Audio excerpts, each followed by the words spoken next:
आपण पाहत आहात भास्कर पब्लिकेशन प्रस्तुत BBL मराठी, बातमी निपक्ष, सदैव दक्ष.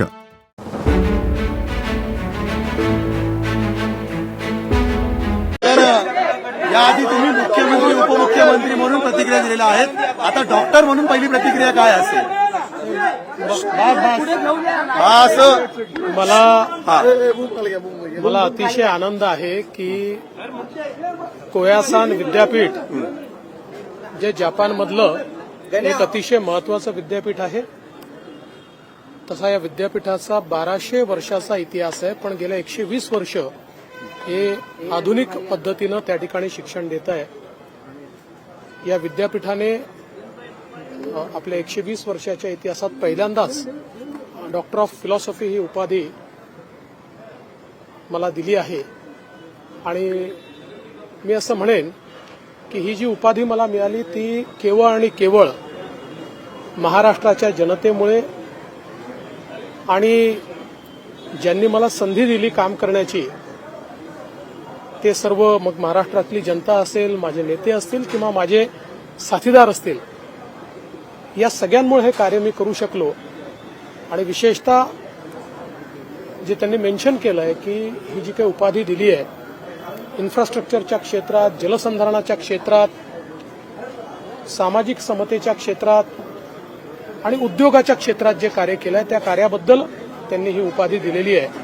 त्यामुळे मला असं वाटतं की केवळ आणि केवळ महाराष्ट्रातल्या जनतेच्या आशीर्वादामुळे ही उपाधी या ठिकाणी मिळाली आहे. मी ही माझी उपाधी जनतेला समर्पित करतो आणि कोयासान विद्यापीठाचे मनापासून आभार मानतो. सर, नवा विचार तुम्ही मांडला की 75 वर्ष महाराष्ट्राला पूर्ण होत आहेत 2035 साली. त्या दृष्टीने तुम्ही कामकाज सुरू केलं आहे. नेमका काय विचार आहे महाराष्ट्राचा? मुळातच आपण एक गोष्ट नेहमी लक्षात ठेवली पाहिजे की आव्हान आपल्यासमोर असतात, त्या आव्हानांचा सामना करावा लागतो. रोज जे कामकाज आहे ते करावं लागतं, पण कुठेतरी आपली दृष्टी ही भविष्याकडे असली पाहिजे. 2000 साली APJ अब्दुल कलामांनी जर मिशन 2020 मांडलं नसतं तर कदाचित त्याच्याकडे आपण अग्रसर झालो नसतो. मोदीजींनी 2047 साली विकसित भारत करण्याची संकल्पना मांडली नसती तर कदाचित त्याच्याकडे आपण अग्रसर झालो नसतो.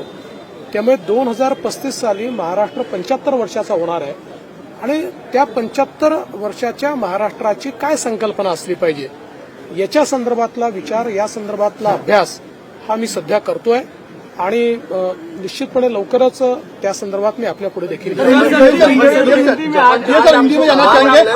आपने महाराष्ट्र की जनता को डेडिकेट किया अपना डॉक्टरेट. क्या देखिए, मुझे बहुत खुशी है कि जापान की कोयासान यूनिवर्सिटी, जो वैसे तो 1200 साल पुरानी है और अपने आधुनिक अवतार में 120 वर्षों से वो कार्यरत है, उसने अपने 120 वर्षों के इस इतिहास में पहली बार डॉक्टर ऑफ फिलॉसफी ये डिग्री किसी को प्रदान की है और वो मुझे प्रदान की है.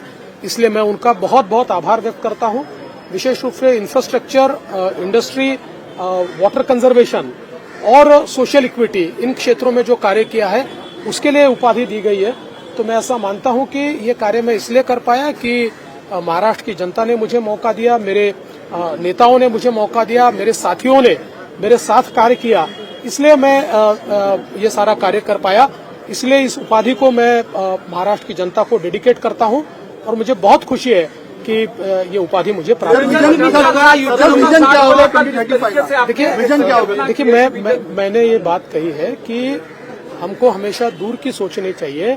2035 में महाराष्ट्र 75 साल का होगा. महाराष्ट्र एट 75 कैसा महाराष्ट्र होगा? अगर सन 2000 में APJ अब्दुल कलाम जी 2020 का विजन नहीं रखते तो शायद हम उसके और अग्रसर नहीं होते. मोदी जी अगर 2047 के विकसित भारत का विजन नहीं रखते तो इतनी तेजी से हम उसके और अग्रसर नहीं होते. इसलिए कभी भी जो कार्य करते हैं उन्होंने भविष्य की सोच रखनी चाहिए. मैं ये प्रयास कर रहा हूं कि 2035 में जब महाराष्ट्र 75 साल का होगा तो कैसा महाराष्ट्र होगा, इसकी एक परिकल्पना हम लोग तैयार करने की कोशिश कर रहे हैं. धन्यवाद सर.